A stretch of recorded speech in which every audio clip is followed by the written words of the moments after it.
Wapendwa taifa la Mungu, karibuni tena katika tafakari ya neno la Mungu. Ikiwa katika Dominika hii Mama Kanisa anaadhimisha sherehe ya mwili na damu ya Bwana wetu Yesu Kristo. Somo la kwanza ni la kitabu cha Kumbukumbu la Torati sura ya 8 aya ya 2 hadi aya ya 3 na aya ya 14 hadi aya ya 16a. Somo la pili ni la waraka wa kwanza wa Mtume Paulo kwa Wakorinto sura ya 10 aya ya 16 hadi aya ya 17. Na somo la tatu ni la Injili takatifu ilivyoandikwa na Mwinjili Yohane sura ya 6 aya ya 51 hadi aya ya 58. Tusikilize Injili takatifu. Yesu aliwaambia Wayahudi, "Mimi ndimi chakula chenye uzima kilichoshuka kutoka mbinguni. Mtu akila chakula hiki ataishi milele. Na chakula nitakachotoa mimi ni mwili wangu kwa ajili ya uzima wa ulimwengu."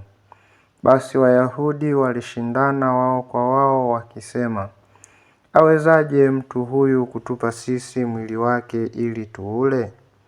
Basi Yesu akawaambia, "Amin, amin nawaambieni, msipoula mwili wake Mwana wa Adamu na kuinywa damu yake, hamna uzima ndani yenu. Aulaye mwili wangu na kuinywa damu yangu anao uzima wa milele, nami nitamfufua siku ya mwisho. Kwa maana mwili wangu ni chakula cha kweli na damu yangu ni kinywaji cha kweli. Aulaye mwili wangu na kuinywa damu yangu hukaa ndani yangu, nami hukaa ndani yake. Kama vile Baba aliye hai alivyonituma mimi, nami ni hai kwa Baba, kadhalika naye mwenye kunila atakuwa hai kwa mimi. Hiki ndicho chakula kishukacho kutoka mbinguni, si kama mababa walivyokula wakafa, bali akilaye chakula hicho ataishi milele." Injili ya Bwana. Wapendwa taifa la Mungu, kwa sehemu kubwa Injili hii takatifu inayotoka kwa Mwinjili Yohane sura ya 6, sura hiyo yote kwa sehemu kubwa inazungumzia sakramenti ya Ekaristi takatifu, yaani mwili na damu ya Bwana wetu Yesu Kristo. Na hii sehemu ambayo tumeisikia katika Injili ya leo, napoadhimisha hii sherehe ya mwili na damu ya Bwana wetu Yesu Kristo katika mwaka huu wa kanisa. Hii ni sehemu ya mwishoni kabisa, mwishoni mwa Injili hii takatifu, ambapo ni sehemu inayoonyesha mazungumzo marefu ya Yesu juu ya mkate wa uzima ambao Yesu aliyatoa akiwa katika sinagogi la Kapernaumu baada ya kutenda ishara ile ya kulisha watu wengi kwa mikate 5 na samaki 2.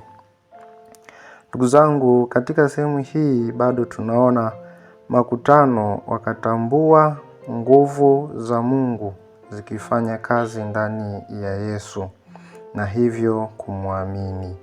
Lakini ndugu zangu, imani yao si kwamba ni thabiti. Imani yao bado wakawa na imani changa isiyokomaa bado. Walijikita zaidi katika kutimiziwa mahitaji ya kimwili kama vile chakula na kuponywa maradhi mbalimbali. Lakini ndugu zangu, ufuasi wa Bwana wetu Yesu Kristo yafaa ujawe na upendo wa dhati usio na masharti na si kumkimbilia wakati wa shida tu.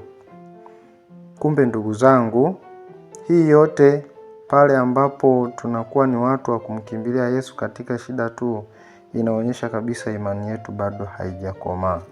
Kwa imani iliyokomaa ni imani ya mtindo gani? Ndugu zangu, kwa imani iliyokomaa ninamdhihirisha mtu mwenye imani thabiti ya kweli. Na kwake yeye ishara ya miujiza si lengo la kwanza, bali kwake yeye lengo la kwanza ni kupata ujumbe mkubwa zaidi. Taonyesha mfano. Kwa mfano, unamwonaje Yesu katika maisha yako ya kila siku? Kipofu alimuona Yesu kama taa na mwanga wa maisha yake. Ukirejea yule kipofu Batimayo ambaye tunamsikia katika Injili ya Marko sura ya 10 aya 46 hadi 52. Vile vile katika harusi ya Kana, Yesu anaonwa kama zawadi ya Roho ambaye ndiye chemchemi ya furaha, ikiwa divai ni ishara ya upendo na furaha. Na vile vile kuhusu kufufuliwa kwa Lazaro, Yesu anatambulika kama Bwana wa uzima. Kirejea Injili takatifu ilivyoandikwa na mwinjili Yohane sura ya 11 aya ya 25. Hivyo ndugu zangu, lengo ni kuufunua ukuu na uweza wa Mungu katika haya yote. Yesu katika Injili anawafundisha Wayahudi ili imani yao ipate kukomaa na kuwa na imani ya kweli.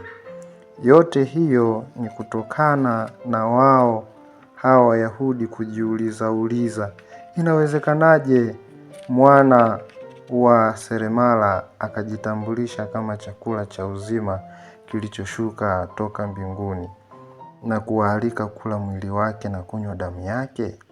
Kwao ni swali lenye kuleta makwazo kwao, licha ya kutoelewa. Ikawa na ukakasi kwao katika kumwelewa Bwana wetu Yesu Kristo anamaanisha nini.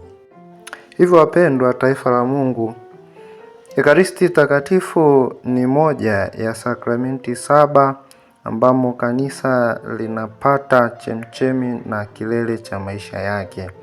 Na katika hizo sakramenti 7, hii sakramenti ya Ekaristi Takatifu ndiyo kilele cha maadhimisho ya sakramenti hizi zote.